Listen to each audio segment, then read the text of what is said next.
اعوذ باللہ من الشیطان الرجیم، بسم اللہ الرحمن الرحیم۔ تجوید القرآن شارٹ کورس میں آپ کو خوش آمدید کہتے ہیں۔ آج ہم سبق نمبر 12 میں حروف لہاتیہ کے متعلق پڑھیں گے۔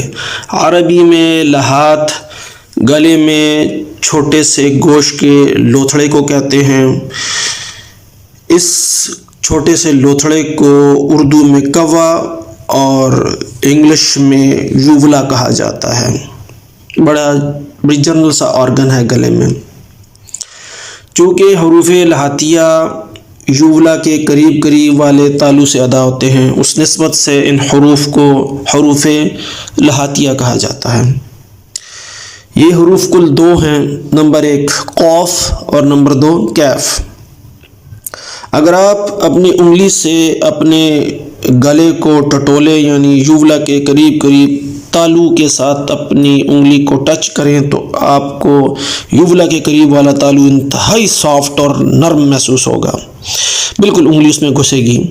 بس یہی نرم تالو جو ہے یہ قاف کا مخرجی حصہ ہے، یہاں سے قاف ادا ہوتا ہے۔ اب کیسے ادا ہوتا ہے؟ زبان کی جڑ جب تالو کے اس نرم حصے کے ساتھ چپک جائے تو حرف قاف ادا ہوتا ہے، موٹا ادا ہوتا ہے۔ یاد رہے حرف قاف حروف مستعلیہ میں شامل ہے۔ اب آتے ہیں حرف کیف کی طرف۔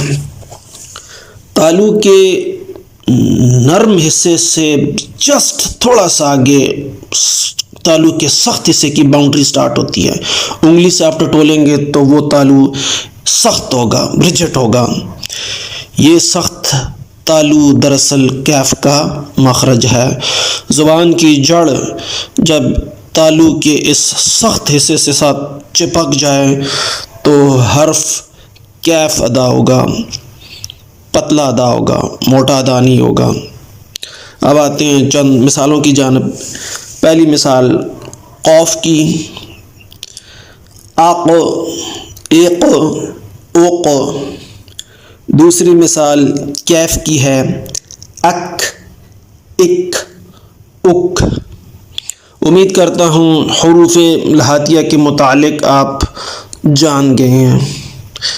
نئے دیکھنے والوں سے گزارش ہے کہ ان ویڈیوز کو زیادہ سے زیادہ شیئر کریں، دوستوں تک پہنچائیں، اس کو پھیلائیں تاکہ یہ مشن آپ کے ذریعے زیادہ سے زیادہ لوگوں تک پہنچ سکے۔ اجازت چاہوں گا، اللہ حافظ۔